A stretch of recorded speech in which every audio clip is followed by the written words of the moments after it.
아침에 눈을 떴는데 말 한마디 할 사람이 없더라고. 카톡 알림은 울리지 않고 전화는 광고뿐이야.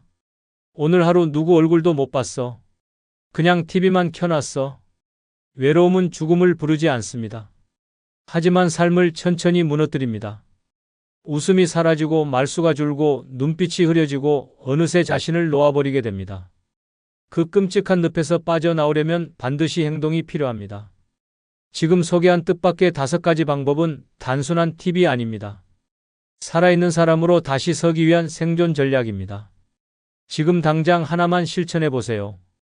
당신의 하루는 물론 남은 인생 전체가 달라질 수 있습니다. 아직 늦지 않았습니다. 지금이 바로 다시 살아갈 순간입니다. 구독, 좋아요 누르시면 시작하겠습니다. 노년의 외로움을 없애는 뜻밖의 방법 중 첫 번째는 무조건 나를 위해 돈을 쓰는 것입니다. 주저하면 안 됩니다. 노년의 외로움을 없애는 뜻밖의 방법 중 하나는 무조건 나를 위해 돈을 쓰는 것입니다. 주저하면 안 됩니다. 많은 분들이 노년에 들어서면 돈을 아껴야 한다는 생각에 사로잡혀 살아갑니다. 혹시 모를 병원비, 자식들 걱정, 갑작스러운 상황들을 대비해야 한다는 불안감이 그 이유입니다. 그래서 스스로를 위한 작은 사치조차 망설이고 결국 마음이 점점 움츠러듭니다. 하지만 생각해보면 지금 이 순간 나를 위해 쓰지 못한 돈이 외로움을 더 키우고 있는지도 모릅니다. 돈은 단순히 쌓아두는 것이 아니라 써야 의미가 생깁니다. 특히 나를 위해 쓰는 돈은 삶의 온도를 높여주는 힘이 있습니다. 외로움은 마음이 텅 빈 상태에서 시작됩니다. 그 빈자리를 누군가가 채워주기만을 기다리다 보면 어느새 시간은 흘러가고 나는 점점 더 멀어지는 기분을 느끼게 됩니다. 하지만 나를 위한 소비는 외로움과의 거리를 줄이는 가장 따뜻한 방법입니다. 작은 소비 하나로도 마음은 금세 환해집니다. 예쁜 스카프 하나, 고운 머리핀 하나, 따뜻한 국밥 한 그릇이 나를 향한 위로가 될 수 있습니다. 돈을 쓰는 일은 단순한 소비가 아니라 나를 존중하는 마음의 표현입니다. 외롭다는 감정은 결국 내가 소중하다는 감각을 잃어버렸을 때 찾아옵니다. 그래서 누군가에게 기대기 전에 먼저 내가 나를 위해 해줄 수 있는 것을 해보는 것이 중요합니다. 나를 아끼는 그 마음이 얼굴빛을 바꾸고 말투를 바꾸고 결국 주변 사람들과의 관계까지 바꿔놓습니다. 나를 위해 쓴 돈이 누군가와의 새로운 만남을 열어주는 열쇠가 될 수도 있습니다. 실제로 한 할머니의 이야기가 있습니다. 76세의 이 할머니는 남편을 먼저 보내고 혼자 살고 계셨습니다. 평소에는 텔레비전과 라디오만 벗삼아 조용히 지내셨습니다. 자식들은 다 출가하고 연락도 가끔 오는 정도였고 평소에는 돈을 거의 쓰지 않고 하루 2끼만 먹는 소박한 생활을 하셨습니다. 그렇게 몇 해가 지나자 마음속에 말로 설명하기 어려운 외로움이 점점 커졌다고 합니다. 웃을 일도 말할 일도 나를 꾸며볼 일도 없는 날들이 이어지면서 하루하루가 뿌연 안개 속 같았다고 합니다. 그러던 어느 날 우연히 동네 카페 앞에 걸려있는 실버 네일 체험 포스터를 보게 되었습니다. 1만 원이면 손톱을 예쁘게 다듬어주고 색도 입혀주는 행사였습니다. 망설이다가 이 나이에 무슨 네일이냐는 마음과 나도 한 번쯤은 예뻐지고 싶다는 마음이 싸우다가 결국 조심스레 문을 열고 들어가셨습니다. 그리고 그날 손톱의 연한 분홍색이 칠해지고 손등에 로션이 발려질 때 처음으로 내 손이 이렇게 고왔던가 하고 웃음이 나왔다고 합니다. 그날 이후 할머니는 마트에 갈 때도 립스틱을 살짝 바르고 스스로를 위해 카페에서 커피 한 잔을 사 마시는 일도 시작하셨습니다. 이제는 근처 문화센터에도 등록해 그림을 배우고 계시며 작게나마 매달 30만 원은 무조건 나를 위한 소비로 정해두셨다고 합니다. 가장 놀라운 변화는 마음이 달라졌다는 점입니다. 예전에는 아무 이유 없이 울컥했던 감정들이 이제는 설렘으로 바뀌었다고 하셨습니다. 그리고 이렇게 말씀하셨습니다. 내가 나를 귀하게 여기니 외로움이 감히 다가오지 못하더라고요. 나를 위해 돈을 쓰는 것은 단순한 소비가 아닙니다. 그것은 삶의 온기를 불어넣는 행위이며 나를 다시 사랑하는 선언입니다. 외로운 마음이 들 때 가장 먼저 내 마음을 위해 지갑을 열어보시길 권합니다. 당신은 그 누구보다 소중한 존재입니다. 주저하지 말고 지금 나를 위해 투자해 보시기 바랍니다. 그 순간부터 외로움은 서서히 물러나기 시작합니다. 노년의 외로움을 없애는 뜻밖의 방법 중 2번째는 무조건 새로운 것을 배우세요. 그럼 뇌와 마음에 생기를 줍니다. 노년의 외로움을 없애는 뜻밖의 방법 중 하나는 무조건 새로운 것을 배우는 것입니다. 그럼 뇌와 마음에 생기가 생깁니다. 사람은 나이가 들어도 끊임없이 배우는 존재입니다. 하지만 많은 분들이 어느 순간부터 이 나이에 뭘 새로 배워라고 말하며 배우는 일을 멈춥니다. 그 순간부터 외로움은 조금씩 마음을 파고들기 시작합니다. 아무도 나에게 기대하지 않는 듯한 느낌, 세상과 단절된 것 같은 외로움은 배움을 멈췄을 때 가장 깊어집니다. 새로운 것을 배운다는 것은 단지 지식을 얻는 것이 아닙니다. 내가 세상과 여전히 연결되어 있다는 감각을 되찾는 일입니다. 작은 호기심 하나로 시작된 배움이 일상에 활력을 불어넣고 뇌를 자극해 건강에도 긍정적인 영향을 줍니다. 무엇보다 나 자신에게 나는 아직 성장하고 있다는 메시지를 보내주는 행위입니다. 이 메시지가 외로움을 밀어내고 마음 한켠의 허전함을 조금씩 덜어냅니다. 배움은 결코 거창할 필요가 없습니다. 스마트폰의 새로운 기능 하나를 익히는 것도 훌륭한 시작입니다. 작은 그림을 그려보는 것도 좋습니다. 음악을 들으며 따라 부르는 연습도, 손글씨를 천천히 써보는 것도 모두 배움입니다. 중요한 건 내가 그 과정에서 즐거움을 느끼고 있다는 점입니다. 누가 잘하고 못하고는 중요하지 않습니다. 배우는 과정 자체가 삶을 향한 의지를 보여주는 가장 따뜻한 표현입니다. 배움을 통해 자연스럽게 사람도 만나게 됩니다. 같은 취미를 공유하는 사람들, 같은 수업에 참여하는 이웃들과 눈을 마주치고 이야기를 나누다 보면 외로움은 어느새 그 자리를 내어줍니다. 새로운 사람들과의 대화는 생각의 틀을 넓혀주고 고립된 마음에 바람이 통하게 만듭니다. 나를 위해 그리고 나의 외로움을 덜어내기 위해 지금 이 순간 배우는 것을 시작해야 합니다. 실제로 한 할아버지의 이야기가 있습니다. 74세의 이 할아버지는 평생 기술자로 일하시다가 은퇴 후 갑작스레 시간이 너무 많아졌다고 합니다. 처음 몇 달은 텔레비전만 보고 지내셨고 누워서 하루를 보내는 일이 많아졌다고 합니다. 자식들도 바쁘고 연락할 사람도 딱히 없고 바깥일도 없으니 마음은 점점 가라앉았다고 합니다. 어느 날 딸이 추천한 스마트폰 사용 강좌 전단지를 보게 되었습니다. 처음엔 귀찮고 부끄러워서 거절하셨지만 딸의 끈질긴 권유에 마지못해 문화센터에 가게 되었습니다. 그 첫날 화면을 터치하는 것조차 서툴러 창피했지만 옆에 앉은 또래 어르신이 처음엔 다 그래요. 저도 어제 가입했어요 라며 따뜻하게 웃어주셨습니다.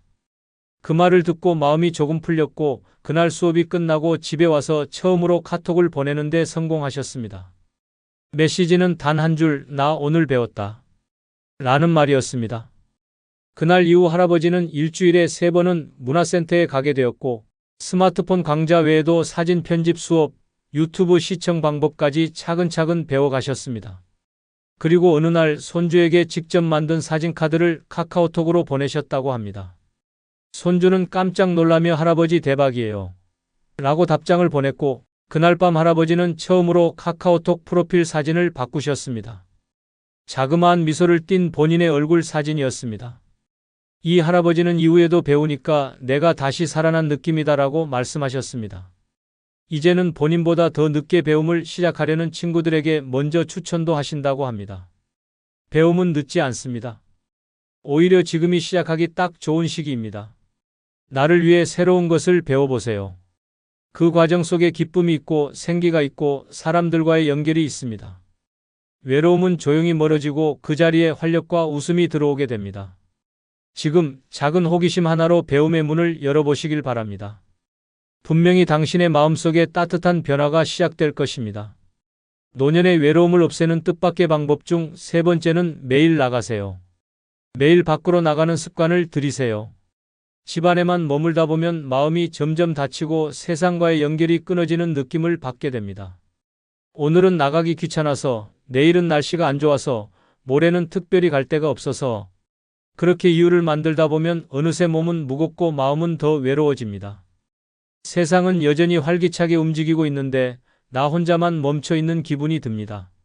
매일 나간다는 것은 단순한 외출이 아닙니다. 그것은 세상과의 끈을 붙잡는 일입니다. 햇빛을 쬐고 바람을 느끼고 누군가와 눈을 마주치는 것만으로도 마음이 조금씩 살아납니다. 집이라는 공간은 안락하지만 오래 머무르면 그 안락함이 굳어져 감옥이 됩니다. 익숙한 벽, 익숙한 침대, 익숙한 냉장고 안. 이 익숙함들이 나를 지키는 것이 아니라 고립시키고 있다는 사실을 깨달아야 합니다. 하루 한 번 무조건 나가세요. 목적은 중요하지 않습니다. 가까운 슈퍼에 가도 좋고 공원 벤치에 앉아 하늘만 바라보고 와도 됩니다. 중요한 건 나간다는 그 행동입니다. 걷는 동안 머릿속이 정리되고 생각이 맑아지고 감정이 자연스럽게 정돈됩니다.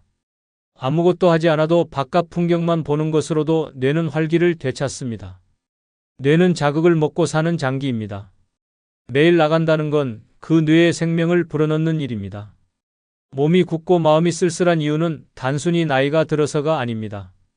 매일 똑같은 공간, 똑같은 루틴, 똑같은 자극에만 노출되기 때문입니다. 신선한 자극은 밖에 있습니다. 지나가는 사람의 대화 소리, 자전거 바퀴 소리, 공원의 풀 냄새, 카페에서 흘러나오는 음악. 이 모든 것이 우리의 감각을 깨웁니다. 감각이 살아야 마음도 살아납니다. 이제 한 할머니의 이야기를 소개합니다. 75세인 이 할머니는 남편과 사별한 후 2년 가까이 집 안에서만 지냈습니다. 하루의 대부분은 소파에 앉아 텔레비전을 보거나 창밖만 내다보며 보냈습니다. 처음엔 편하다고 생각했지만 점점 웃을 일도 줄고 목소리도 작아지고 스스로가 점점 작아지는 느낌이 들었다고 합니다. 하루는 병원에 갔다가 의사에게 이런 말을 들었습니다. 할머니, 약도 좋지만 하루에 30분씩만 밖에 나가보세요. 햇빛이 최고의 약입니다. 그 말에 조금 자극을 받은 할머니는 다음 날부터 정말로 매일 나가기 시작했습니다. 처음엔 아파트 앞 벤치에 10분 앉아 있는 것부터 시작했습니다. 그러다 조금씩 동네 마트를 들르고 꽃집 앞에 멈춰서 꽃을 구경하고 어느 날은 구청에서 하는 걷기 동호회 전단지를 보게 되었습니다. 궁금해서 한번 가봤고 거기서 만난 사람들과 함께 동네 둘레길을 걷기 시작했습니다. 걷는 시간은 20분도 안 됐지만 그 20분이 하루 종일 마음을 따뜻하게 해줬다고 합니다. 어느 날은 그런 적도 있었습니다. 걷다가 동네 카페에서 커피를 한 잔 마셨는데 직원이 오늘 립스틱 색깔 예쁘세요라고 말해주었다고 합니다. 그날 이후 할머니는 외출할 때마다 립스틱을 바르게 되었고 손에 작은 손거울을 꼭 들고 다니기 시작했습니다. 내가 살아있구나, 나 아직 괜찮구나 하는 마음이 들었다고 합니다. 이제는 매일 아침이면 운동화부터 신습니다. 특별한 목적이 없어도 나간다고 합니다. 하늘을 보기 위해서, 햇빛을 받기 위해서, 바람을 느끼기 위해서. 그리고 이렇게 말씀하셨습니다. 밖에만 나가면 이상하게 마음이 덜 외로워요. 돌아오면 괜히 기분이 좋아져요. 노년의 외로움을 없애는 뜻밖의 방법 중 네 번째는 돈이 아닌 시간의 가치를 둔 소비를 하는 방법입니다. 노년의 외로움을 없애는 뜻밖의 방법 중 하나는 돈이 아닌 시간의 가치를 둔 소비를 하는 것입니다. 많은 분들이 돈은 아껴야 한다고 말하면서 정작 시간은 아무렇지 않게 흘려보냅니다. 그러나 돈은 잃어도 다시 벌 수 있지만 시간은 한번 지나가면 다시는 돌아오지 않습니다. 지금 이 순간 가장 소중한 자산은 통장의 잔고가 아니라 내가 살아 숨쉬고 있는 오늘입니다. 노년은 하루하루가 더욱 소중한 시간입니다. 오늘 하루를 어떤 기분으로 보냈는가, 누구와 어떤 대화를 나눴는가, 무엇을 하며 웃었는가가 삶의 질을 결정합니다. 그런데 우리는 아직도 이건 비싸니까 다음에 사야지, 이 나이에 뭘 해, 그 돈이면 그냥 집에서 조용히 있어야지라고 말하며 스스로의 시간을 가두고 있습니다.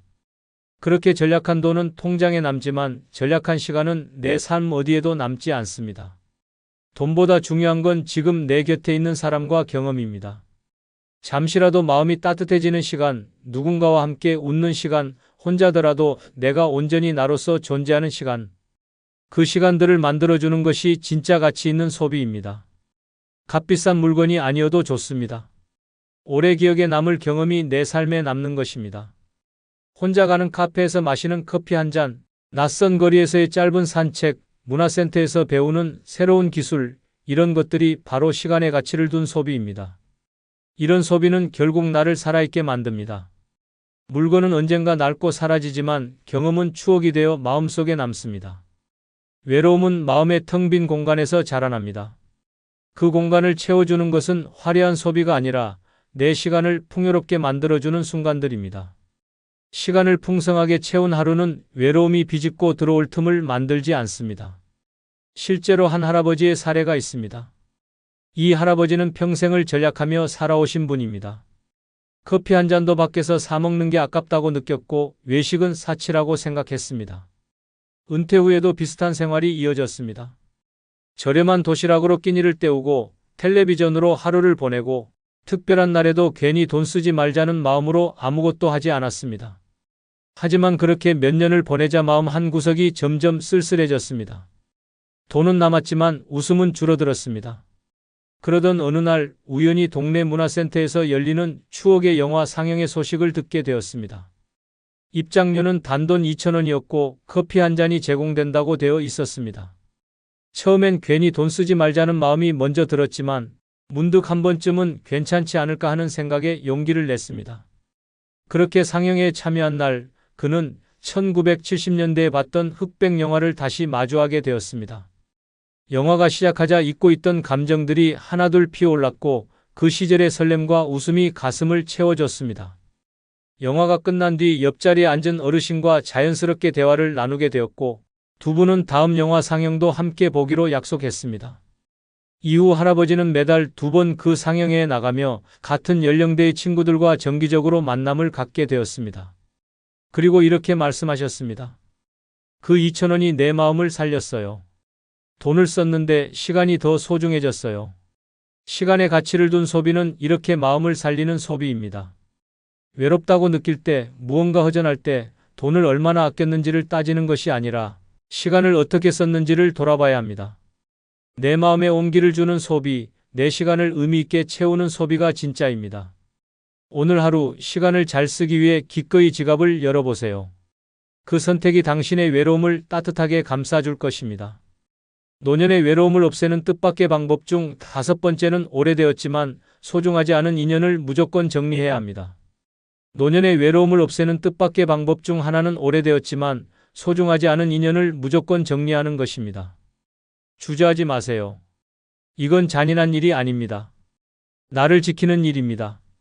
우리는 흔히 오래된 인연이라는 이유 하나만으로 그 관계를 계속 유지하려 합니다. 함께한 세월이 길기에 수많은 기억이 얽혀 있기에 그 사람이니까라는 말로 불편함을 견딥니다. 그러나 그 관계가 지금의 나를 아프게 만들고 있다면 과감히 손을 놓아야 합니다. 관계도 결국 살아있는 생명체와 같습니다. 사랑이 없고 존중이 없고 대화가 단절된 관계는 썩어갑니다. 그것을 붙들고 있는 동안 나라는 존재도 조금씩 시들어갑니다. 말끝마다 나를 깎아내리는 사람, 나의 이야기를 들어주지 않는 사람, 늘 자신의 말만 하는 사람, 그런 이들과의 관계는 의무가 아닌 부담입니다. 그런 인연을 끊지 못하는 이유는 미안함 때문이 아니라 내 외로움을 메꿔줄 다른 사람이 없을까봐 두려워서입니다. 하지만 기억하세요. 진짜 외로움은 옆에 사람이 없을 때보다 나를 이해하지 못하는 사람과 계속 함께 있을 때 더 깊어집니다. 세월이 길다고 해서 그 관계가 소중한 건 아닙니다. 정작 지금 나를 따뜻하게 감싸주는 사람은 몇 달밖에 알지 못한 이웃일 수도 있습니다. 나를 향한 존중, 관심, 배려는 시간을 따지지 않습니다. 오히려 오래된 관계일수록 더 뻣뻣해지고 서로를 당연하게 여기고 쉽게 상처를 주곤 합니다. 그런 관계 속에서 외로움은 더 짙어지고 나는 괜찮은 사람일까? 라는 의심까지 들게 만듭니다. 이제는 관계의 연수가 아니라 질을 따져야 할 때입니다. 불편함을 견디며 살아가는 건 고독이 아니라 고문입니다. 그 관계를 유지하려고 애쓰는 동안 당신의 소중한 감정과 에너지는 점점 고갈됩니다. 과거가 소중하면 기억 속에 담아두고 현재가 아프면 과감히 정리해야 합니다. 잘라낸 인연 자리에 후회가 아니라 평안이 들어설 수 있습니다. 마음속에 차가운 돌덩이를 안고 사는 것보다 따뜻한 햇살이 드는 자리를 만들어야 합니다. 이와 관련된 한 할머니의 이야기가 있습니다. 이 할머니는 72세로 오랜 친구 한 명과 50년 넘게 알고 지낸 사이였습니다. 중학교 동창이었고 둘이 함께 보낸 세월은 그야말로 인생의 반절이 넘었습니다. 그런데 이상하게도 그 친구와 만나고 나면 마음이 늘 불편하고 기분이 가라앉았습니다. 할머니는 그 이유를 오랫동안 몰랐습니다. 친구는 늘 본인의 자식 자랑, 건강 자랑, 여행 자랑을 했고 할머니가 말을 꺼내면 늘 끊거나 건성으로 듣곤 했습니다. 어느 날은 이런 말도 들었다고 합니다. 너는 왜 아직도 그런 옷 입고 다니니? 그 나이에 그런 생각을 하냐? 그날 집에 돌아오는 길 할머니는 울컥하는 감정을 느끼며 이렇게 생각했습니다. 나는 왜 이 사람을 50년이나 견뎠지? 그 순간 깨달음이 왔습니다. 이 관계는 친구가 아니라 익숙한 사람일 뿐이라는 사실을요. 할머니는 용기를 냈습니다. 먼저 연락하지 않았고 그 친구의 연락에도 간단히만 응답했습니다. 그렇게 거리를 두기 시작하자 마음이 한결 편안해졌습니다. 그 이후 할머니는 동네 공원 산책 모임에 나가 새로운 사람들과 인사를 나누기 시작했습니다. 그중 한 명과는 매주 함께 차를 마시고 책을 나누는 사이가 되었습니다. 신기하게도 그 관계는 억지로 유지하지 않아도 자연스럽게 이어졌고 함께 있는 시간이 따뜻했습니다. 50년 친구를 끊고 5개월 된 친구를 얻었는데 내 마음은 훨씬 더 평화롭습니다. 할머니는 그렇게 말하며 미소 지으셨습니다. 관계는 나를 아프게 만들지 않아야 합니다. 오래되었지만 소중하지 않은 인연은 용기 내어 정리해야 합니다. 외로움은 억지로 이어진 사람들 틈에서 자랍니다. 진짜 소중한 인연은 나를 아끼고 들어주고 함께 웃어주는 사람입니다. 지금 당신 곁의 사람을 다시 한번 돌아보세요. 그리고 나를 지키기 위한 결단을 두려워하지 마세요. 그것이 바로 외로움을 덜어내는 첫 걸음입니다. 끝으로 여러분께 한 가지 부탁이 있습니다. 영상 아래에 나오는 제품을 누르시면 쿠팡으로 연결됩니다. 이렇게 쿠팡으로 연결된 후 아무 물건을 사셔도 제 채널에 약간의 수익이 발생하오니 앞으로 쿠팡에서 물건을 구입할 경우 이런 식으로 구입해 주셔서 본 채널에 간접 후원해 주시면 대단히 감사하겠습니다. 그럼 내일 아침 7시에 더 좋은 영상으로 찾아뵙겠습니다. 감사합니다. 아이고, 요즘 왜 이렇게 몸이 찌뿌둥한지 모르겠어. 나도야, 자꾸 머리도 멍하고 손발도 시리고 말이지. 이거 혹시 나이 들어서 그런 거 아냐? 아닙니다. 무조건 나이 탓만 할 일은 아닙니다. 우리가 평소에 아무렇지 않게 하는 습관들 중 몇 가지는 조용히 몸을 망가뜨리고 있을 수 있습니다.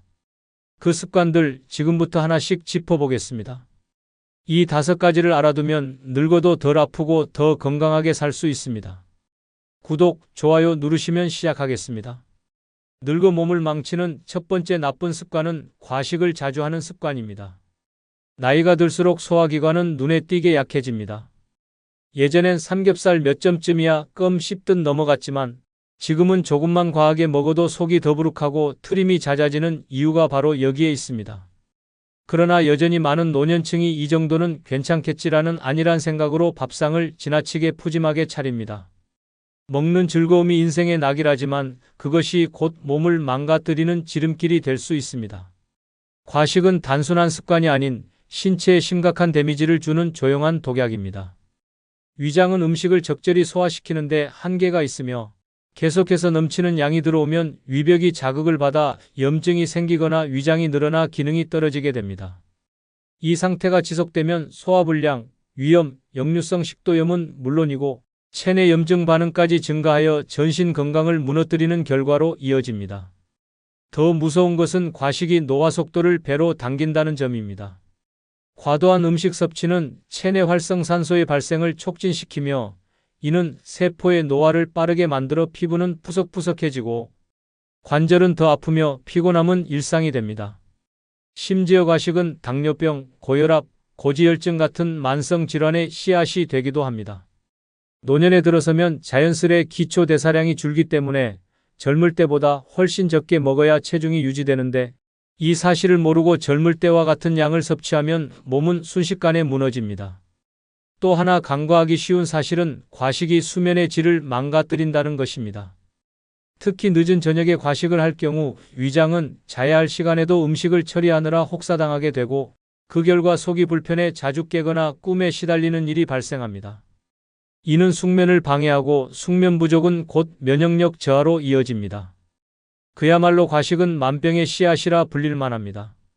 이쯤 되면 그럼 나는 어떻게 해야 하지? 라는 걱정이 들 수 있습니다. 간단합니다. 과식하지 않는 습관을 들이면 됩니다. 음식을 천천히 씹어 먹고 배가 약간 부를 때 멈추는 것이 핵심입니다. 식사는 즐거움이지만 건강은 인생을 지탱하는 기둥입니다. 그 균형을 반드시 기억해야 합니다. 경기도 부천에 사는 72세의 박모 할아버지는 평생을 한식당을 운영하며 많이 먹어야 힘이 난다는 철학을 몸소 실천하며 살아왔습니다. 정년퇴직 후에도 매 끼니를 푸짐하게 먹는 습관을 버리지 못했습니다. 특히 점심때는 국수 2그릇, 밥 2공기는 기본이고 김치찌개에 고기까지 곁들여야 직성이 풀렸습니다.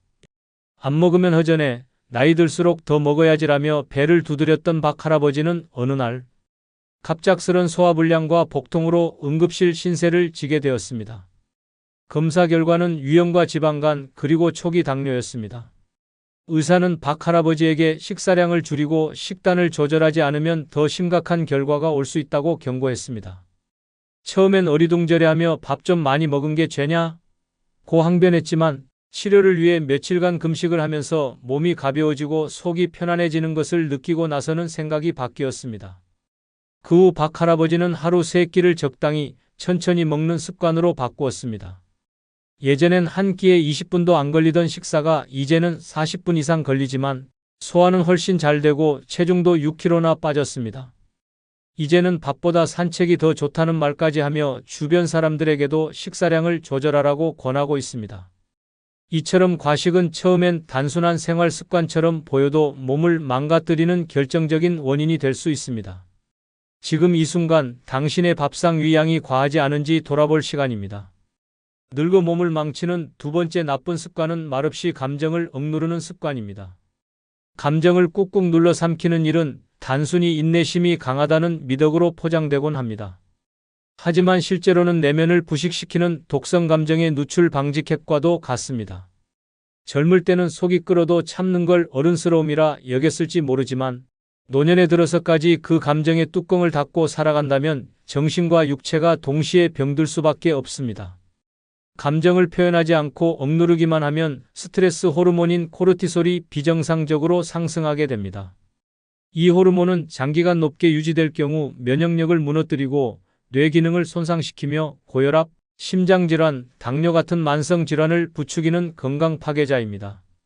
특히 노년기에는 몸의 회복 능력이 떨어지기 때문에 감정에 의한 신체적 데미지가 훨씬 강하게 나타납니다. 말없이 속으로만 삼킨 분노, 슬픔, 억울함은 결국 내면에서 부글부글 끓다가 한순간 폭발하거나 조용히 병으로 변해갑니다. 실제로 감정을 억누르는 노년층은 불면증, 만성 두통, 소화장애, 심지어 기억력 저하까지 겪을 수 있으며 이는 단순한 노화가 아니라 억눌린 감정의 부작용일 수 있습니다. 정신은 감정의 쓰레기통이 아닙니다. 언젠가는 넘치고 썩고 고장이 납니다. 가장 무서운 점은 억눌린 감정이 우울증으로 진화할 수 있다는 것입니다. 그 나이에 무슨 우울증이냐는 말은 편견일 뿐입니다. 노인 우울증은 주변에서도 잘 눈치채지 못하고 본인조차 그냥 기운이 없다 정도로 넘기기 때문에 더욱 위험합니다. 말 한마디 못 꺼내고 사는 하루하루가 정신을 피폐하게 만들며 결국 삶에 대한 흥미까지 잃게 됩니다. 말을 하지 않는다고 감정이 사라지는 것이 아닙니다. 감정은 입 밖으로 나와야 그 무게가 줄어듭니다. 진심을 털어놓을 수 있는 친구, 배우자, 가족 한 명만 있어도 마음은 한결 가벼워지고 건강은 놀랍게 회복될 수 있습니다. 또는 일기쓰기, 취미생활, 그림, 노래 등으로 감정을 표현하는 것도 큰 도움이 됩니다. 중요한 건 참지 않는 용기를 갖는 것입니다. 감정을 내보이는 것이 부끄러운 일이 아니라 그것이야말로 건강한 삶의 시작입니다. 충청북도 단양에 사는 68세의 최모 할머니는 무뚝뚝한 성격으로 유명했습니다. 남편과 다툰 날도 자식들에게 서운한 일이 있어도 친구에게 속상한 말을 들어도 아무 말 없이 웃으며 넘기곤 했습니다. 주변에서는 최 여사는 참 강하다고 칭찬했지만 실상은 달랐습니다. 밤마다 혼자 눈물을 훔치며 잠을 설치기 일쑤였고 이유 없이 소화가 안 되고 가슴이 답답한 날이 점점 잦아졌습니다. 그러던 어느 날 오래 알고 지낸 이웃이 할머니, 왜 항상 웃기만 하세요? 진짜 속마음은 없나요? 라고 묻는 말을 듣고 눈물이 왈칵 쏟아졌습니다. 그날 이후로 최 할머니는 감정을 꾹 참기보다는 조금씩 꺼내놓는 연습을 시작했습니다. 처음엔 말이 어색하고 눈물만 났지만 몇 달이 지나자 밤잠도 잘 자고 표정도 밝아졌습니다. 참느라 병날 뻔했지 뭐예요 라며 웃는 모습은 이제 진짜 행복이 깃든 표정이었습니다. 이처럼 감정을 억누르는 습관은 조용히 우리 몸을 병들게 만듭니다. 노년에 접어든 지금이야말로 내 마음을, 내 감정을 진심으로 들여다볼 때입니다. 말하지 않으면 아무도 모릅니다. 그리고 아무도 모르면 아무도 도와줄 수 없습니다. 감정은 꺼내야 삭습니다. 늦기 전에 지금 그 마음의 무게를 덜어보시기 바랍니다. 늙어 몸을 망치는 세 번째 나쁜 습관은 아침에 빈속에 커피부터 마시는 습관입니다. 아침에 일어나자마자 커피를 찾는 사람이 많습니다. 특히 노년층 중에는 하루가 커피 한 잔으로 시작된다고 말하는 이들이 적지 않습니다. 하지만 이 습관은 위장을 망가뜨리는 아찔한 시작 버튼일 수 있습니다. 공복 상태에서 카페인이 위에 닿는 순간 위산 분비가 급격히 증가하며 위점막이 자극을 받게 됩니다. 이는 위염, 위궤양, 속쓰림, 심하면 역류성 식도염으로 이어질 수 있는 위장 폭격 습관입니다. 빈속의 위는 아무것도 소화할 준비가 되어 있지 않습니다. 이 상태에서 카페인은 마치 갑작스럽게 몰아치는 폭풍우처럼 위장을 휘저어 놓습니다. 특히 나이가 들수록 위점막은 더 얇아지고 회복력도 떨어지기 때문에 카페인의 자극은 더 치명적으로 작용하게 됩니다. 게다가 커피의 산 성분은 위산 과다를 부추기며 속이 메스껍고 쓰린 증상을 유발할 수 있습니다. 공복 커피는 단순히 위장 문제에 그치지 않습니다. 부정맥, 가슴 두근거림, 손떨림, 불안 증세까지 유발할 수 있으며 특히 노년기에 흔한 고혈압이나 심장 질환을 앓고 있는 사람에게는 위험한 자극제가 될 수 있습니다. 아침은 하루의 컨디션을 결정하는 시간입니다. 이 중요한 시간에 몸에 부담을 주는 커피를 빈속에 마시는 것은 건강을 하루하루 갉아먹는 습관에 불과합니다. 많은 사람이 커피를 정신을 깨우는 마법의 물약처럼 여기지만 사실 그 효과는 단기적이며 오히려 신경을 날카롭게 만들고 장기적으로는 피로감을 배가시키는 역효과를 초래할 수 있습니다. 특히 빈속에서 커피만 마시는 것이 반복되면 식욕이 억제되어 아침 식사를 건너뛰게 되고 이로 인해 영양 불균형과 근육 손실이 심화될 수 있습니다. 이는 곧 낙상 위험, 면역력 저하 등 노년기에 더욱 치명적인 문제로 번지게 됩니다. 공복 커피를 피하는 가장 간단한 방법은 커피보다 식사를 먼저 하는 것입니다. 단 한 조각의 바나나, 몇 숟갈의 죽이라도 먼저 먹은 후 커피를 마시면 위장 자극을 줄이고 건강한 카페인 섭취가 가능합니다. 혹은 카페인이 낮은 디카페인 커피나 따뜻한 보리차, 둥글레차 등으로 바꾸는 것도 현명한 선택입니다. 대전에서 홀로 사는 74세의 조모 할아버지는 30년 넘게 아침마다 블랙커피 한 잔으로 하루를 시작해왔습니다. 커피 없인 눈이 안 떠진다며 빈속에도 거침없이 진한 커피를 들이켰습니다. 그런데 몇 개월 전부터 아침마다 속이 울렁거리고 식사를 하기도 전에 배가 쓰리며 소화가 되지 않는 날이 많아졌습니다. 처음엔 나이 탓이라 생각했지만 증상은 점점 심해졌고 병원에 가보니 위염이 심해져 약을 먹어야 한다는 진단을 받았습니다. 담당 의사는 커피를 빈속에 마시는 습관이 원인일 수 있다며 아침 식사 후에 마시거나 하루 한 잔으로 줄이라고 조언했습니다. 조 할아버지는 반신반의하면서도 아침에 삶은 계란과 바나나를 먼저 먹고 커피를 마시기 시작했습니다. 몇 주가 지나자 놀랍게도 속쓰림이 줄고 식사도 더 잘 넘어가며 낮에 졸리는 증상까지 사라졌습니다. 커피가 나를 깨우는 줄 알았는데 알고 보니 나를 망치고 있었더라며 지금은 오히려 따뜻한 둥글레차로 하루를 시작하고 있습니다. 이처럼 빈속 커피는 자칫하면 건강의 뇌관이 될 수 있습니다. 커피를 마시는 것이 죄는 아니지만 언제 어떻게 마시느냐에 따라 그것은 독이 될 수도 약이 될 수도 있습니다. 오늘부터라도 아침에 커피잔을 들기 전 위장의 안녕을 먼저 생각해 보시기 바랍니다. 늙어 몸을 망치는 네 번째 나쁜 습관은 눈이 침침해도 조명을 어둡게 하고 생활하는 습관입니다. 나이가 들수록 시력은 자연스럽게 저하됩니다. 세상이 흐릿해지고 글씨가 잘 안 보이고 얼굴을 가까이서 봐야 겨우 알아보게 되는 일이 늘어납니다. 그런데도 조명을 제대로 밝히지 않는 노년층이 많습니다. 밝으면 눈이 더 아프다, 전기세 아깝다, 습관이라 어두운 게 편하다며 어둑어둑한 집 안에서 생활을 이어갑니다. 이런 습관은 단순한 불편이 아닌 시력을 붕괴시키는 지름길입니다. 어두운 환경은 눈의 조절 근육에 과도한 부담을 줍니다. 특히 책을 읽거나 텔레비전을 볼 때 눈은 미세한 초점을 맞추기 위해 끊임없이 긴장하게 되며 그 결과 안구 피로가 심해집니다. 눈이 건조해지고 침침함은 더 심해지며 급기야 두통이나 어지럼증까지 유발될 수 있습니다. 심하면 시력 저하 속도가 빨라지고 백내장이나 황반변성 같은 치명적인 노인성 안질환의 유발 요인이 되기도 합니다. 밝은 빛은 단순히 시야 확보를 위한 것이 아니라 우리 뇌와 몸 전체에 활력을 주는 자극입니다. 일정한 밝기의 빛은 생체 리듬을 조절하고 정신을 맑게 유지하며 우울감이나 무기력증을 예방해 줍니다. 반면 항상 어두운 환경에서 생활하면 뇌는 밤으로 착각하여 멜라토닌을 과다 분비하고 이는 곧 무기력하고 처지는 하루로 연결됩니다. 어두운 집안이 조용한 게 아니라 사실은 몸과 마음이 동시에 늙어가고 있는 경고음일 수 있습니다. 또한 조명이 어두우면 낙상사고의 위험이 급증합니다. 노년의 눈은 밝기 감지 능력이 떨어지기 때문에 작은 턱이나 물건 하나에도 쉽게 걸려 넘어질 수 있습니다. 조명이 밝기만 해도 이런 사고를 줄일 수 있는데 괜찮다고 무심코 넘기는 그 습관이 결국 병원행 엘리베이터 버튼을 누르게 만듭니다. 조명을 밝히는 일은 단순한 실내 꾸밈이 아니라 건강과 안전을 위한 필수 조치입니다. 주방, 욕실, 거실, 침실, 계단 등 자주 이용하는 공간에는 눈의 피로를 덜 수 있도록 확실한 조명이 필요합니다. 특히 저녁 시간에는 눈부심 방지를 위해 확산형 조명을 사용하는 것이 좋습니다. 낮 동안엔 햇빛을 적극적으로 들이고 저녁에는 조명을 밝게 켜두는 것이 눈 건강을 지키는 가장 기본적인 방법입니다.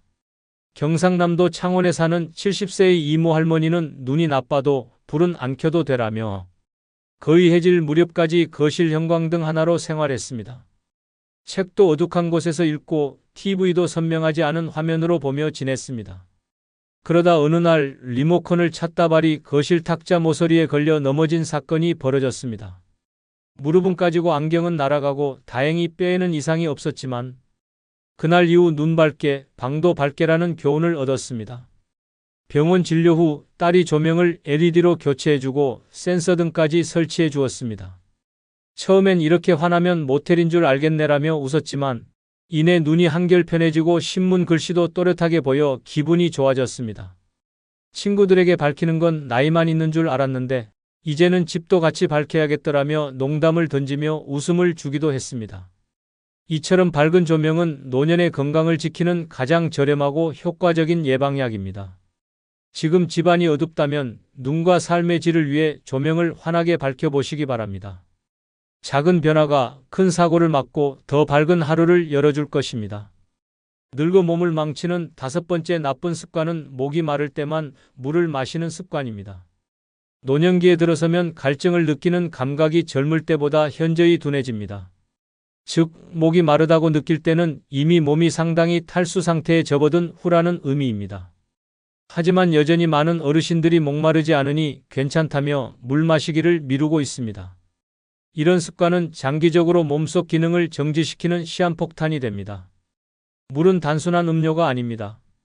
그것은 우리 몸의 윤활유이자 생명 유지의 필수 요소입니다. 혈액은 물이 부족하면 끈적끈적해지고 이는 혈압 상승과 혈전 생성으로 이어지며 뇌졸중이나 심근경색의 위험을 높입니다.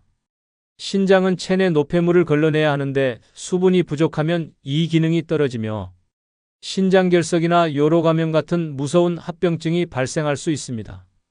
물 부족은 단지 육체적인 문제에 그치지 않습니다. 노년기에 뇌는 수분 부족에 더 민감하게 반응하여 기억력 저하, 집중력 감소, 혼돈 상태까지 유발할 수 있습니다.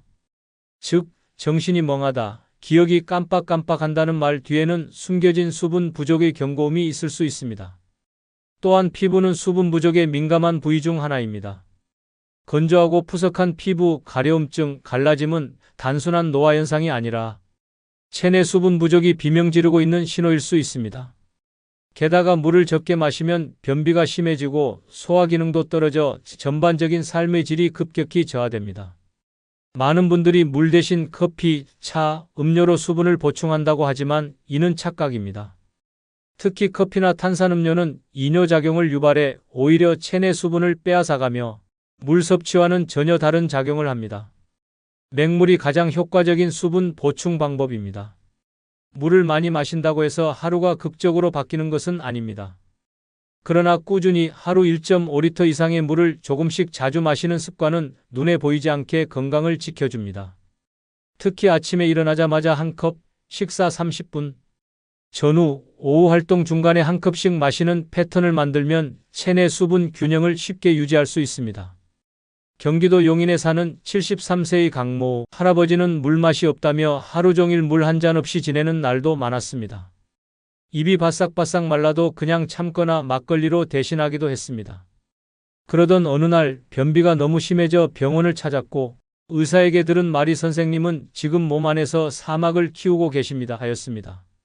충격을 받은 강 할아버지는 그날부터 생수병을 옆에 두고 살기 시작했습니다. 처음엔 자꾸 화장실이 가고 불편하다며 투덜댔지만 일주일쯤 지나자 변비가 사라지고 피부가 덜 간지럽고 입술이 덜 터지는 것을 느끼게 되었습니다. 심지어는 물이 맛있다는 걸 인생 70년 만에 알았다며 혼자 박장대소하셨습니다. 한 번은 손자에게 할아버지가 요즘은 물 마시는 기계야라고 하자 손자가 진지하게 그러면 할아버지 몸 어디에 콘센트가 있나요? 라고 물어 웃음바다가 되기도 했습니다. 이처럼 물은 가장 싸고 가장 쉬운 건강 비결입니다. 갈증을 느낄 때만 마시는 것은 이미 늦은 반응입니다. 지금 당장 책상 옆, 식탁 위, 소파 옆에 물컵 하나씩을 놓고 하루 수차례 몸의 수분을 선물해 보시기 바랍니다. 물 한 모금의 습관이 내 몸의 생명을 지키는 시작이 됩니다. 끝으로 여러분께 한 가지 부탁이 있습니다. 영상 아래에 나오는 제품을 누르시면 쿠팡으로 연결됩니다. 이렇게 쿠팡으로 연결된 후 아무 물건을 사셔도 제 채널에 약간의 수익이 발생하오니 앞으로 쿠팡에서 물건을 구입할 경우 이런 식으로 구입해 주셔서 본 채널에 간접 후원해 주시면 대단히 감사하겠습니다. 그럼 내일 아침 7시에 더 좋은 영상으로 찾아뵙겠습니다. 감사합니다. 건강은 어느 날 갑자기 무너지는 것이 아닙니다. 하지만 사람들은 그 징조를 알아채지 못한 채 평범한 증상을 무시하며 하루하루를 보냅니다. 사실은 이미 몸 안에서 건강 시한폭탄이 째깍째깍 작동 중일지도 모릅니다. 지금 당신이 느끼는 작은 변화가 3년 안에 삶의 방향을 송두리째 뒤흔들 충격의 전조일 수 있습니다. 절대 가볍게 넘어가서는 안 됩니다. 구독, 좋아요 누르시면 시작하겠습니다. 3년 내 건강이 급격히 나빠진다는 첫 번째 징후는 눈이 부쩍 침침해진 느낌이 드는 증상입니다. 아침에 눈을 떴는데 세상이 뿌옇게 보입니다. 글자가 겹쳐 보이고 햇빛이 유난히 눈부시며 어두운 곳에서는 거의 앞이 안 보일 정도입니다. 피곤해서 그렇겠지 하며 넘기지만 이런 침침함이 반복된다면 눈이 보내는 비상신호일 수 있습니다. 단순히 노안이나 노화 현상으로 치부하기엔 그 안에 건강을 집어삼키는 위험한 질병의 씨앗이 숨어 있을 수 있습니다. 눈이 침침해지는 증상은 백내장, 녹내장, 황반변성 같은 노년기 실명을 부르는 3대 안질환의 초기 징후일 수 있습니다. 특히 백내장은 수정체가 혼탁해지며 시야 전체가 흐릿해지고 사물이 뿌옇게 보이기 시작합니다. 이는 단순한 노화가 아니라 눈의 기능이 서서히 정지하는 과정입니다. 방치할 경우 실명까지 이어질 수 있으며 특히 노년기에 들어서면 회복도 늦고 수술도 부담이 커지기 때문에 조기 발견이 무엇보다 중요합니다. 녹내장은 시신경이 파괴되는 병으로 통증도 없이 시야가 점점 좁아집니다. 겉으로 보기엔 멀쩡한데 실제로는 눈앞에서 시야가 점점 어두워지는 치명적인 질환입니다.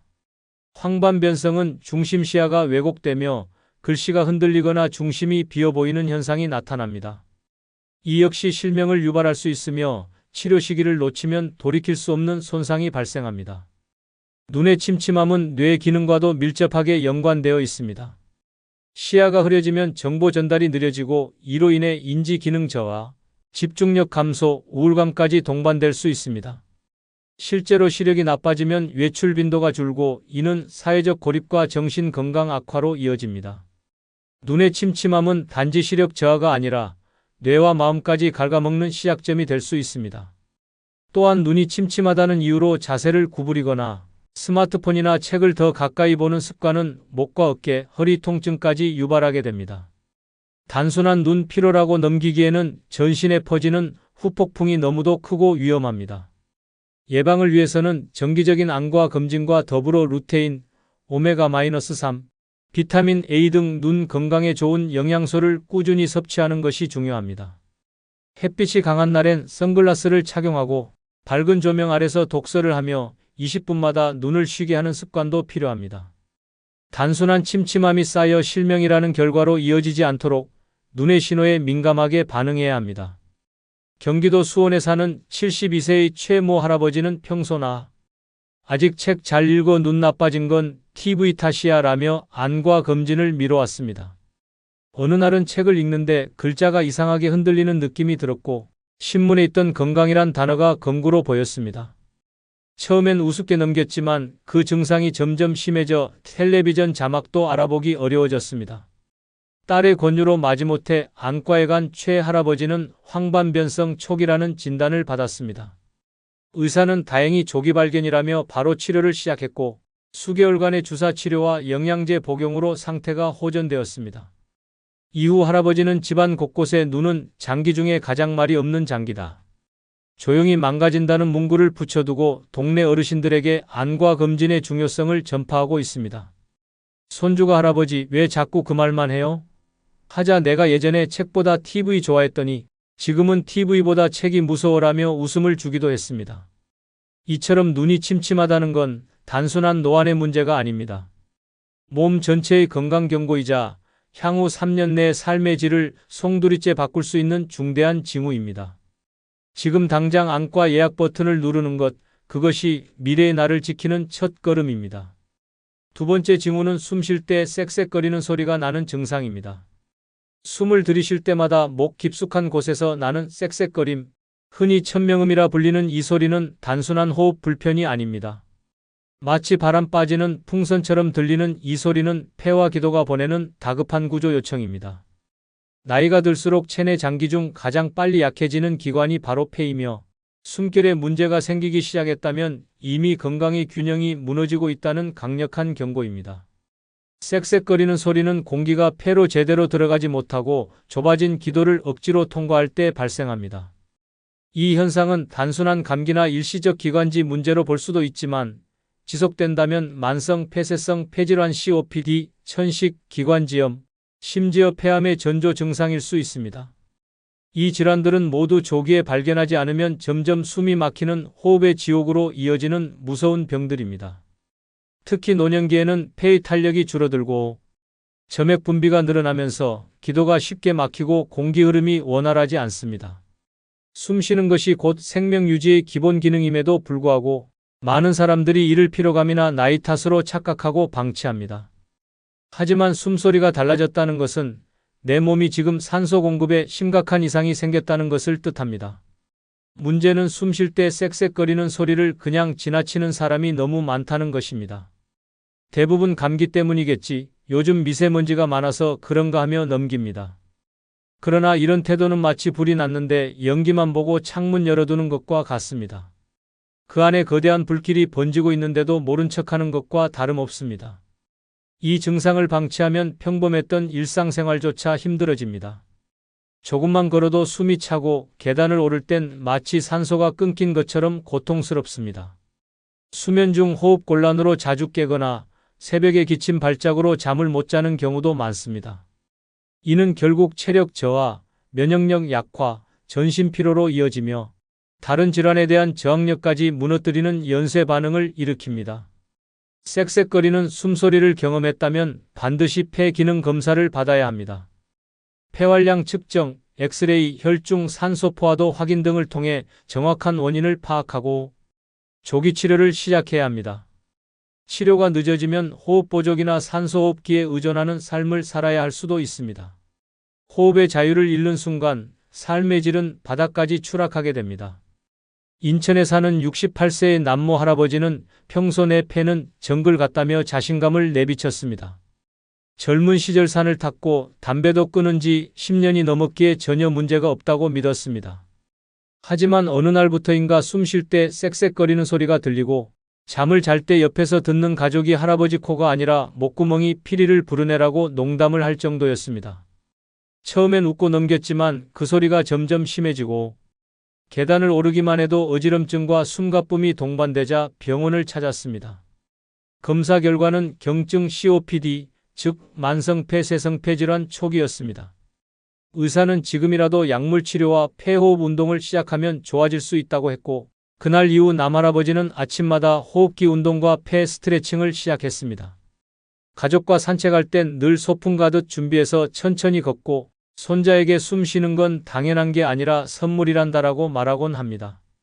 요즘은 손자가 숨을 크게 들이마시며 할아버지, 지금 숨 쉬는 소리 되게 조용하다 성공했네. 라고 말해 둘이 함께 웃기도 합니다. 이처럼 숨소리는 건강의 최전방 신호입니다. 쌕쌕거림은 단순한 노화 현상이 아니라 생명선이 흔들리고 있다는 확실한 징후입니다. 지금 당신의 숨소리가 평소와 다르게 들린다면 병원을 찾는 것이 늦기 전에 내 건강을 지키는 최선의 선택이 될 수 있습니다. 내 숨이 가벼울수록 인생은 더 길어질 수 있습니다. 세 번째 징후는 입에서 이상한 냄새가 자주 나는 증상입니다. 입냄새는 단순히 위생 문제나 민망함의 차원이 아닙니다. 자꾸만 입에서 이상한 냄새가 나고 양치에도 가시지 않으며 대화 중 상대방이 자꾸 뒤로 물러난다면 지금 당신의 몸속 어딘가가 조용히 썩어가고 있다는 강력한 신호일 수 있습니다. 특히 노년기의 입냄새는 전신 건강의 붕괴를 알리는 전조이므로 절대 가볍게 넘겨서는 안 됩니다. 입에서 이상한 냄새가 난다는 건 입안에 세균이 번식하고 있거나 소화기관에서 문제가 생겼거나 심지어 간이나 신장 같은 내부 장기에서 이상이 발생했을 가능성을 의미합니다. 대표적으로 잇몸 질환, 충치, 입속 염증 등이 입냄새를 유발하지만 이보다 더 무서운 것은 위염, 위궤양, 위암 초기처럼 위에서 올라오는 부패가스가 입을 통해 새어나오는 경우입니다. 특히 시큼하거나 썩은 냄새가 반복된다면 단순한 입냄새가 아니라 소화계통의 위험 경고음일 수 있습니다. 또한 만성적인 입냄새는 당뇨병과도 연결되어 있습니다.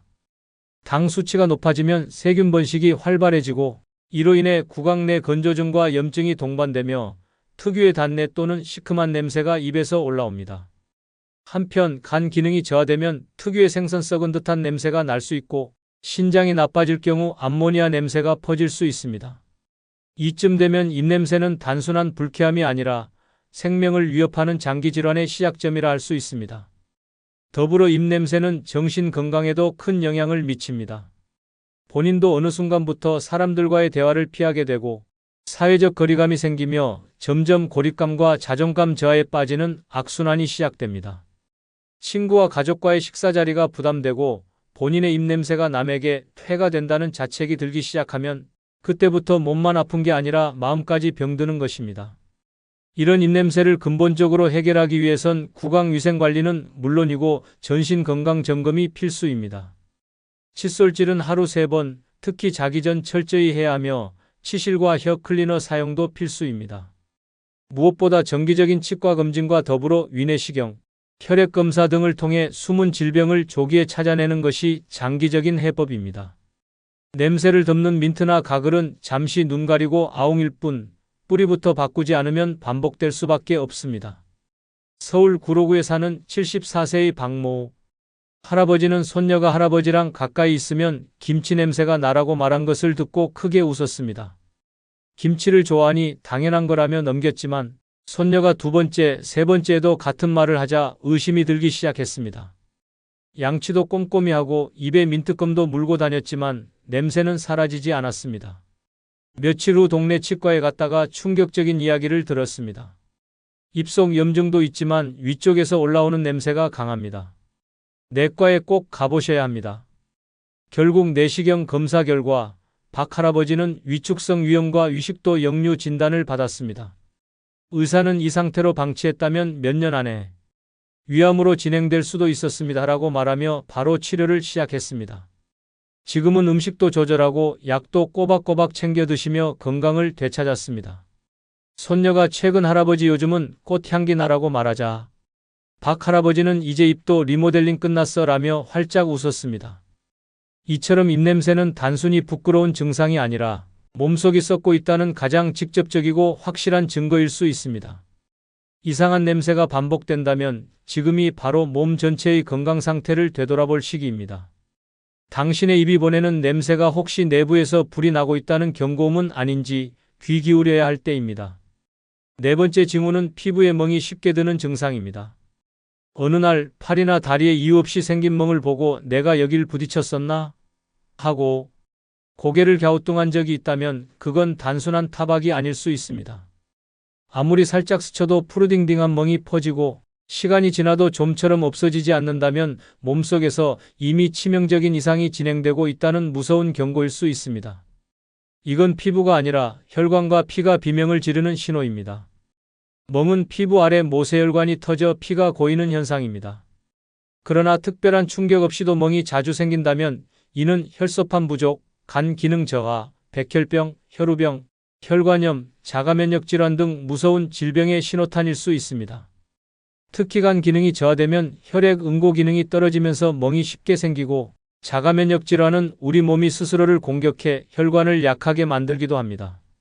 이러한 멍은 단순히 외관의 문제로 그치지 않습니다. 내부에서 피가 새고 있다는 것은 출혈 경고 상태로 뇌출혈이나 뇌출혈 같은 더 큰 사고로 이어질 위험이 있습니다. 몸이 어느 순간 스스로 상처를 내고 피를 흘리고 있다는 건 그만큼 면역 체계와 순환 시스템이 무너지고 있다는 신호입니다. 특히 노년기에는 혈관벽이 얇아지고 탄력이 떨어져 더 쉽게 파열되기 때문에 멍 하나를 대수롭지 않게 여겨서는 안 됩니다. 많은 사람들이 멍이 들면 그냥 파스나 연고로 버티거나 나이 들어서 그래라고 자위합니다. 그러나 몸은 절대 이유 없이 붓고 터지지 않습니다.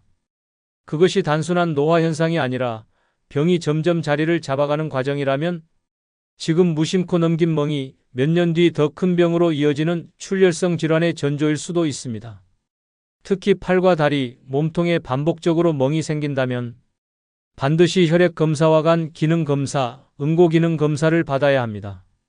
간 수치, 혈소판 수치, 백혈구 수치를 통해 그 원인을 파악할 수 있으며 조기에 대응하면 치명적인 상황을 피할 수 있습니다. 또한 일상에서도 멍이 잘 드는 사람이면 혈액순환을 돕는 운동, 항산화, 식품 섭취, 음주 절제 등을 통해 개선할 수 있습니다. 경기도 의정부에 사는 69세의 김모 할머니는 손목에 푸른 멍이 생겨서 깜짝 놀랐습니다. 이거 어디에 부딪혔지? 하며 며칠을 기억해봤지만 아무리 생각해도 딱히 그런 기억이 없었습니다. 딸에게 사진을 보내자 엄마, 요즘 왜 자꾸 멍이 생겨? 라는 반응이 돌아왔고 그제야 거울을 보니 팔뚝, 허벅지 곳곳에도 멍자국이 늘어나 있었던 겁니다. 처음엔 무섭다기보다 이거 혹시 귀신 들린 거 아냐? 하며 웃었지만 결국 병원에 가기로 했습니다. 혈액검사 결과 혈소판 수치가 기준치 이하로 떨어져 있었고 초기간 기능 이상 소견이 나왔습니다. 의사는 지금 잘 오셨습니다. 조금만 더 늦었으면 자잘한 멍이 아니라 응급실 갈 일이 생겼을 수도 있어요 라고 말했습니다. 그날 이후 김 할머니는 건강관리에 눈을 떴습니다. 식단도 바꾸고 하루 20분씩 산책도 하며 주기적으로 혈액검사를 받았습니다. 어느 날 손녀가 할머니 요즘은 멍이 안 생기네? 하자 할머니는 응, 이제 내 몸이 날 안 때리는 것 같아라고 하며 웃음을 주었습니다. 이처럼 멍은 단순한 외상이 아닙니다. 혈관 건강, 혈액 상태, 장기 기능의 이상을 나타내는 강력한 경고입니다. 멍이 쉽게 들기 시작했다면 지금이 바로 몸속 붕괴를 막을 마지막 기회일 수 있습니다. 보이는 상처보다 보이지 않는 내부의 위험을 먼저 살피는 지혜, 지금 필요합니다. 5번째 징후는 걷다가 자주 발을 헛디디는 증상입니다. 걷다가 아무것도 없는 평지에서 휘청, 계단 한 칸을 헛디뎌 비틀, 발끝이 걸려 순간 균형을 잃고 중심을 잃어버린 경험이 잦아졌다면 지금 당신의 몸은 위험한 경고등을 켜고 있는 상태입니다. 단순한 부주의나 나이 탓이라고 넘긴다면 가까운 미래에 병원 침대에 누워 있을지도 모릅니다. 발을 헛디디는 건 단순한 실수가 아니라 신경계, 근골격계, 감각기관의 통합 기능이 무너지고 있다는 심각한 징조입니다. 이 증상은 근육 약화, 관절 불안정, 신경전도 저하, 평형 감각의 이상 등 여러 가지 원인이 복합적으로 작용해 나타납니다. 특히 노년기에는 근력과 반사신경이 급격히 떨어지면서 작은 균형 이상에도 쉽게 중심을 잃게 됩니다. 한 번의 헛디딤이 낙상으로 이어지고 낙상은 곧 골절, 수술, 장기 입원으로 연결되는 건강 붕괴의 도미노가 될 수 있습니다. 문제는 단순히 발을 헛디뎠다는 사실이 아닙니다. 그것이 반복될 경우 몸의 평형을 잡아주는 전정기관, 척추신경, 발목 관절, 대퇴근육 등 온몸의 조율 시스템이 고장나기 시작했다는 신호라는 점입니다. 걷는 동안 우리 몸은 수천 개의 신경과 근육, 뇌의 판단력, 눈의 거리 감각까지 모두 총동원되는데 발을 헛디딘다는 건 이 중 어딘가가 제 기능을 하지 못하고 있다는 것입니다. 더 무서운 건 이러한 상태가 지속되면 넘어질까봐 무섭다는 심리적 불안감이 생기고 결국 외출을 꺼리게 되며 활동량이 급격히 줄어드는 운동 기피의 악순환으로 이어진다는 점입니다. 활동량이 줄면 근력은 더 약해지고 그 결과 다시 헛디딤이 반복되며 결국 앉아서 늙어가는 고착화된 노화의 길로 접어들게 됩니다. 예방을 위해선 우선 근력 강화와 균형 감각 훈련이 필수입니다. 특히 종아리, 허벅지, 엉덩이 근육을 강화시키는 운동은 필수이며 일상 속에서도 발바닥 전체를 사용하는 걷기 습관을 들이는 것이 좋습니다. 또한 바닥에 미끄러운 러그, 전선, 낮은 턱 등 낙상을 유발할 수 있는 장애물을 제거하고 집안 곳곳에 손잡이를 설치하는 것도 큰 도움이 됩니다. 무엇보다 중요한 건 이 증상을 실수라고 넘기지 않고 건강 상태의 붕괴 신호로 인식하는 자세입니다.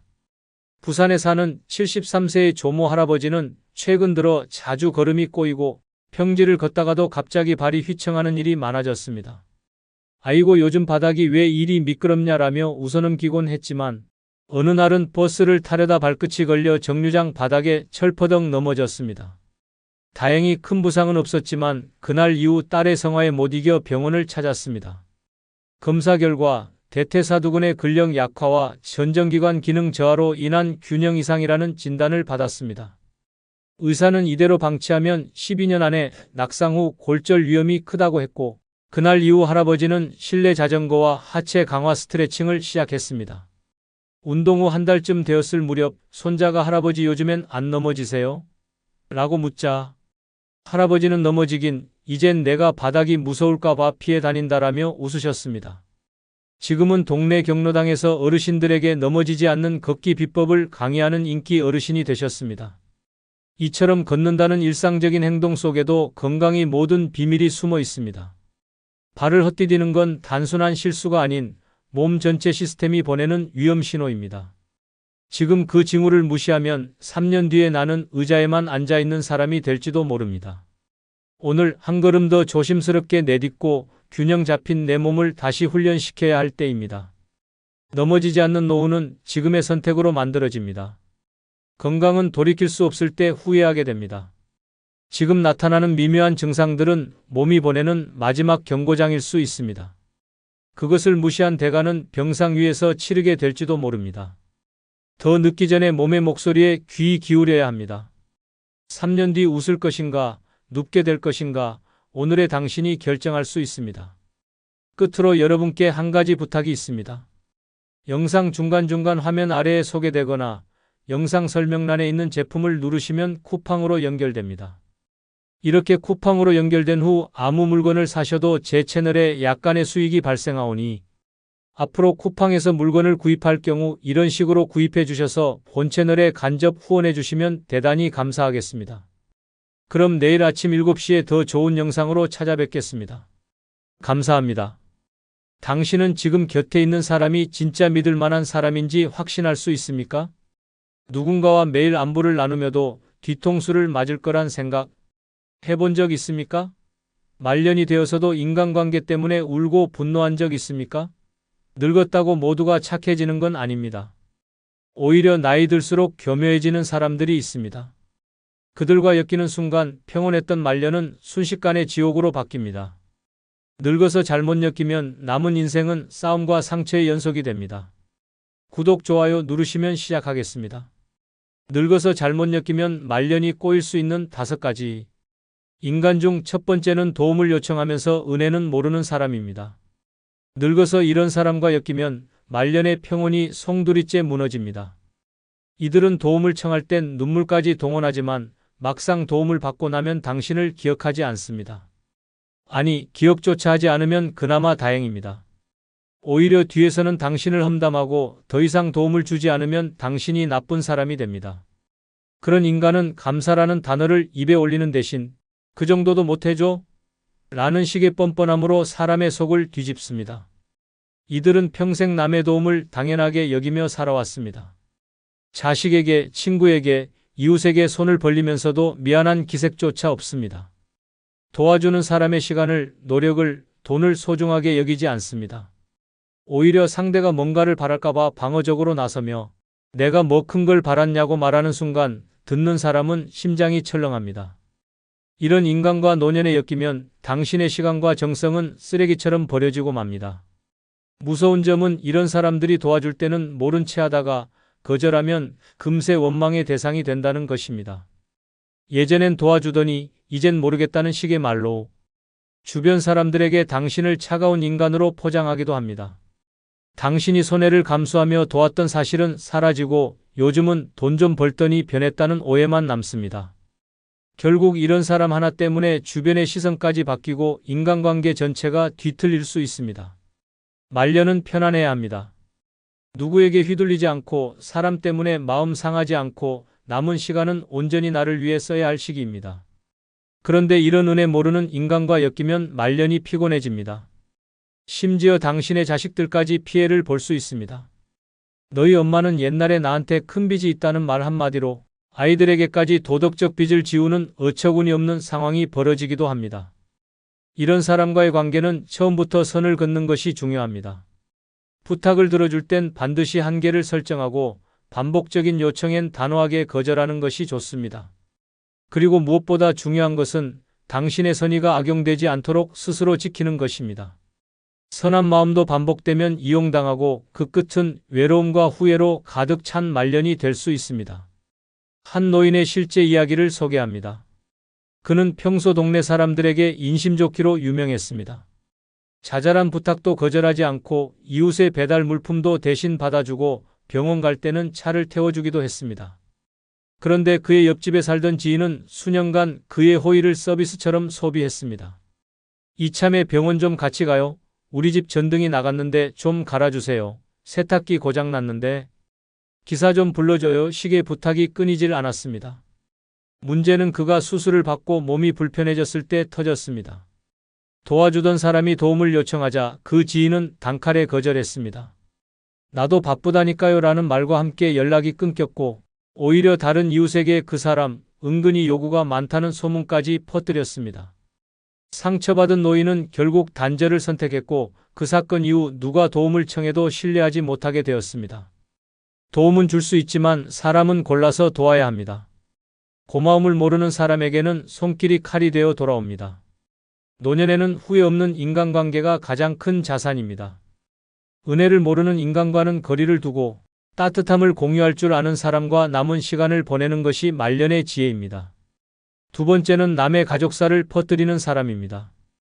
이보다 더 위험한 인간은 없습니다.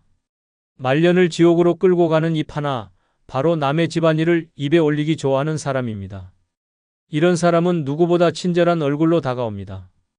그 집 딸이 이혼했다며 아들이 빚졌다는 소문이 있더라 하며 말을 꺼내지만 그 속엔 관심도 배려도 없습니다.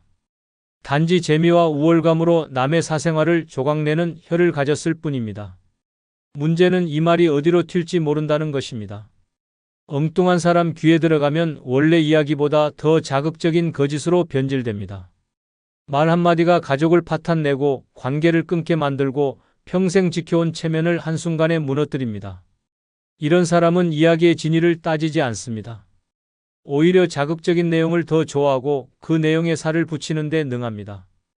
누가 그러더라는 말버릇으로 본인의 책임을 피해가며 정작 본인이 만든 불씨는 온 동네를 불태웁니다.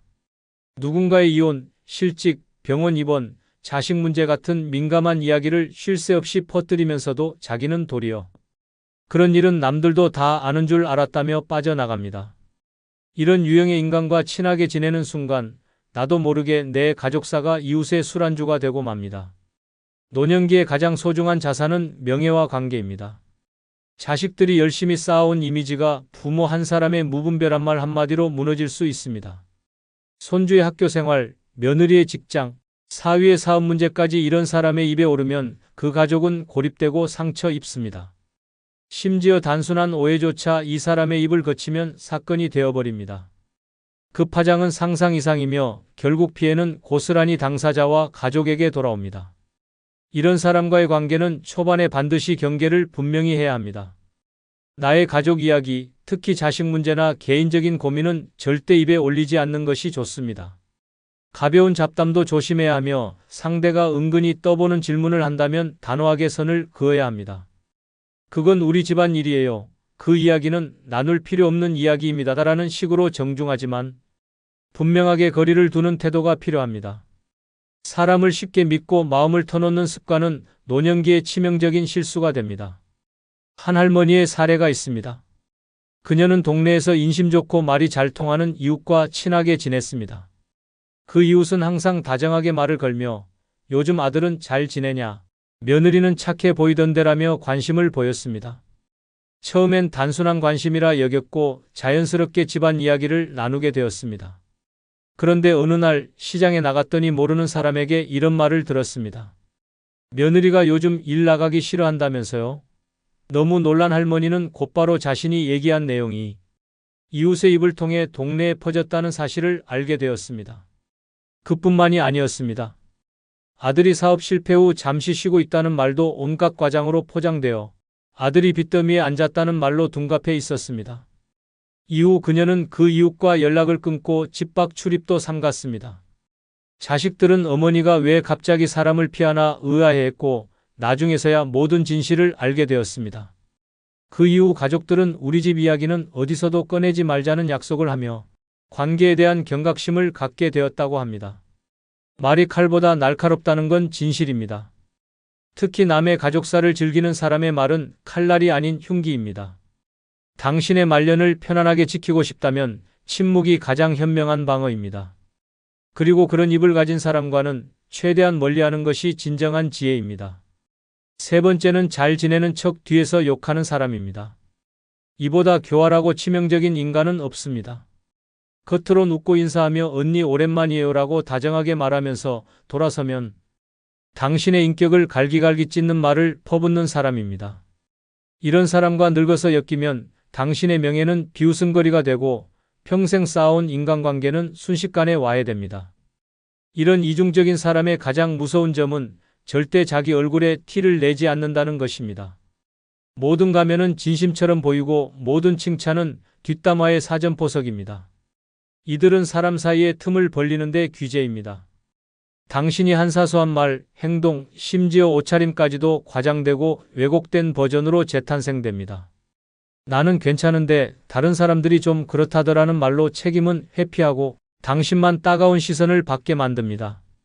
이런 사람은 절대 혼자 욕하지 않습니다.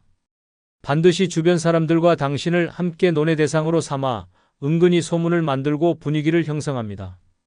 결국 당신은 알지도 못한 사이에 이상한 사람이 되어 있습니다.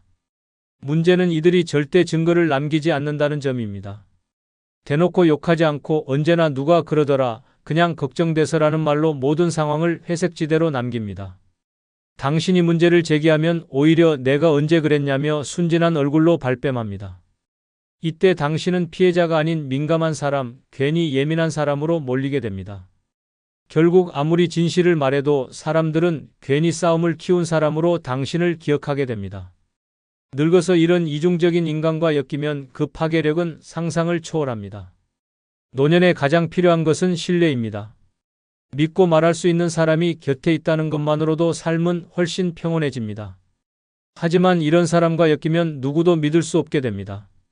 말을 아끼게 되고 모임에 나가기 싫어지고 결국 사람들 사이에서 점점 멀어집니다. 오해는 쌓이고 당신을 향한 시선은 점점 차가워집니다. 말년을 인간관계의 지옥에서 보내게 되는 것입니다. 아무도 내 말을 믿어주지 않고 아무도 내 편이 되어주지 않는 그 외로움은 실로 참혹합니다. 이런 사람을 구별하는 방법은 간단합니다. 자꾸 남 이야기를 하는 사람, 특히 친한 척하면서 타인의 단점을 은근슬쩍 흘리는 사람은 반드시 조심해야 합니다. 그 사람도 좋은데 좀 이상하지 않아? 같은 말로 공감을 유도하려는 사람은 반드시 거리두기를 해야 합니다. 당신과 함께 있는 시간에 남 이야기를 한다면 분명 다른 사람과 있을 땐 당신 이야기를 할 가능성이 큽니다. 친절과 다정함은 진심이 아닐 수도 있다는 경계심을 항상 가져야 말년을 지킬 수 있습니다. 한 할머니의 이야기를 소개합니다. 그녀는 동네 복지관에서 함께 활동하는 지인과 친하게 지냈습니다. 그 지인은 항상 다정하게 말을 건네고 간식도 나눠주며 언니가 제일 멋져요라는 말로 그녀의 기분을 북돋웠습니다. 그러나 어느 날 우연히 다른 회원에게서 이상한 이야기를 들었습니다.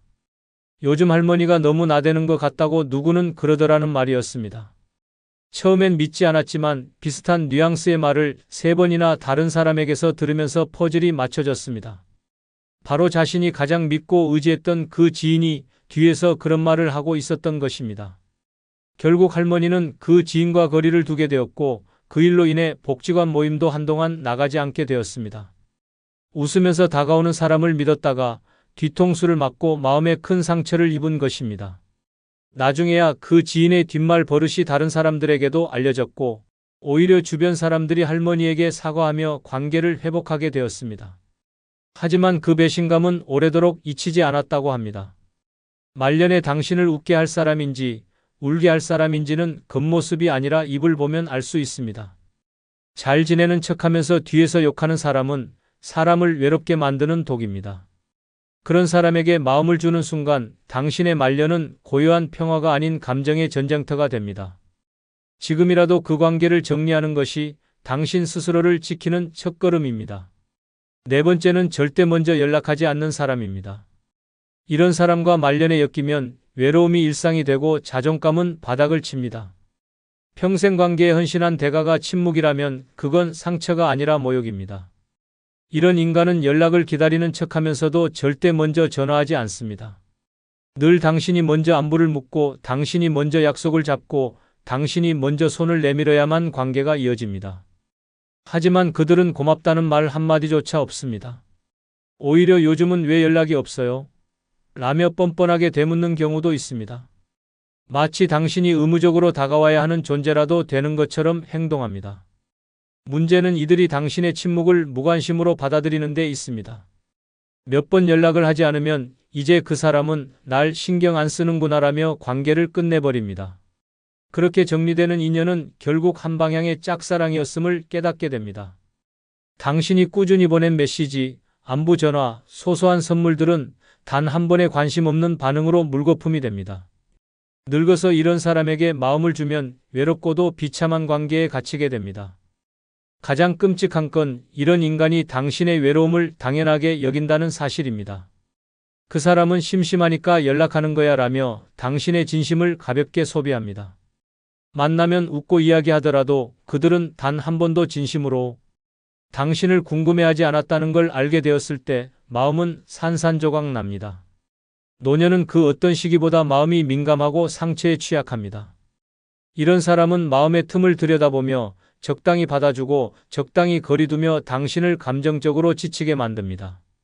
이 관계의 가장 큰 문제는 시간이 흐를수록 당신의 삶에서 존재감이 커진다는 점입니다.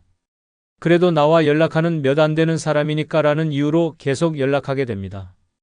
결국 당신은 끊임없이 상대의 반응에 의지하며 하루를 보내게 되고 상대는 당신을 언제든지 끊을 수 있는 가벼운 존재로 인식합니다. 이런 관계는 말년의 고독을 더 깊게 만들고 마음의 생채기를 남깁니다.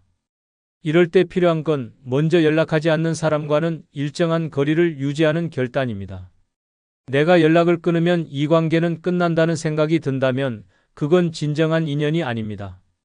연락은 의무가 아닌 마음입니다.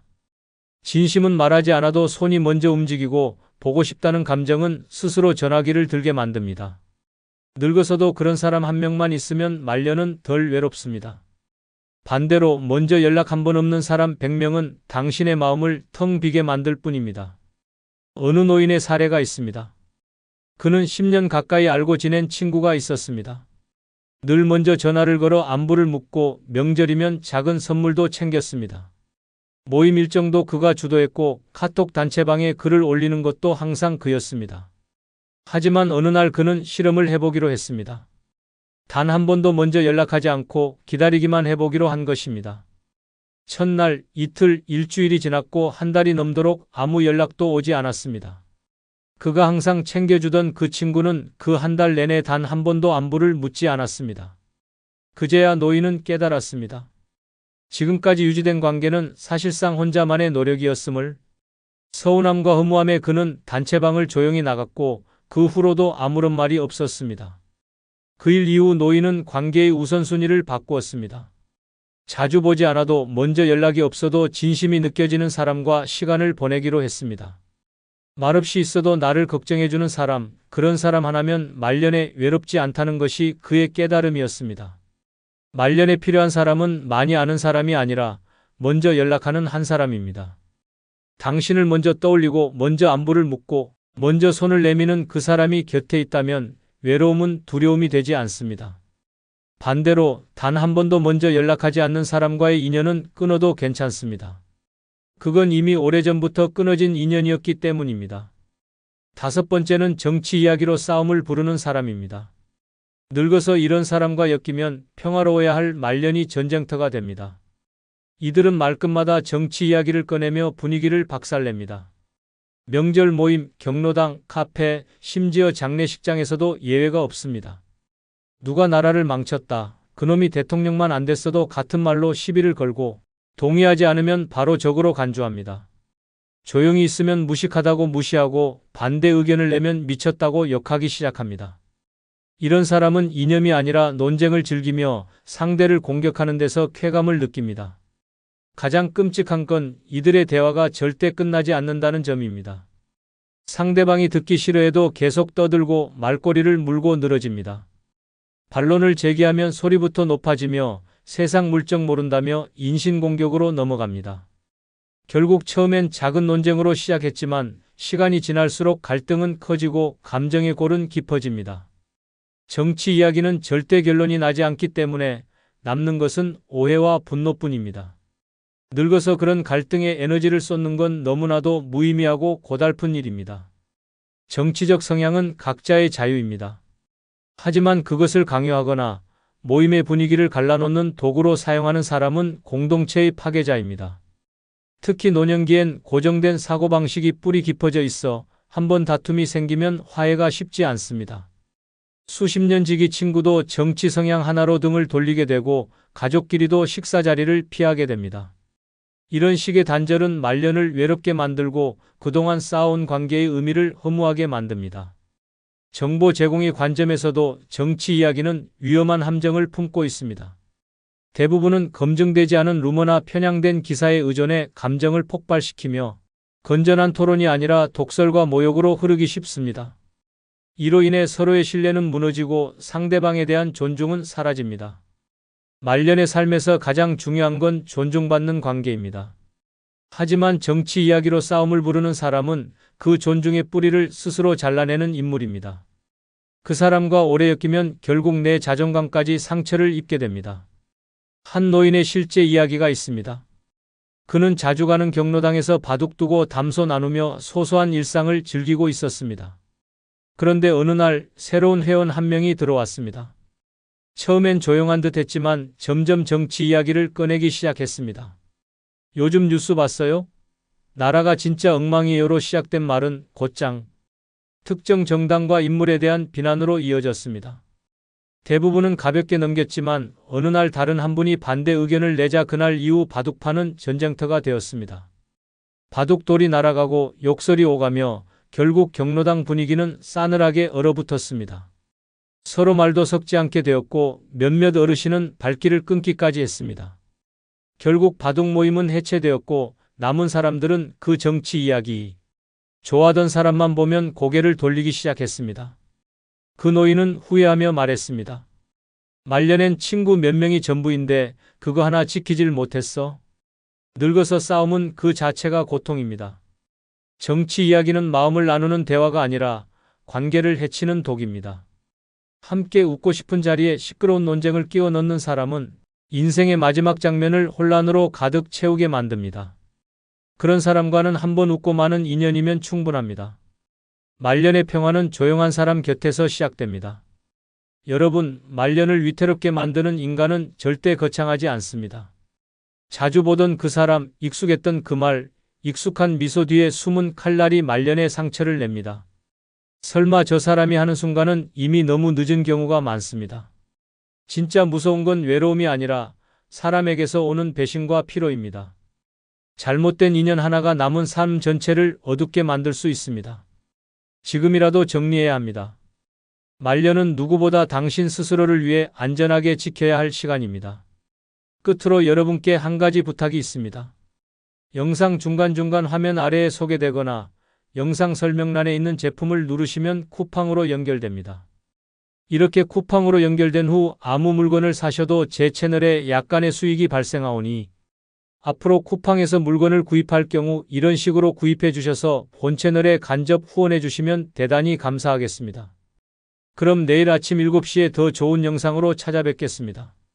감사합니다.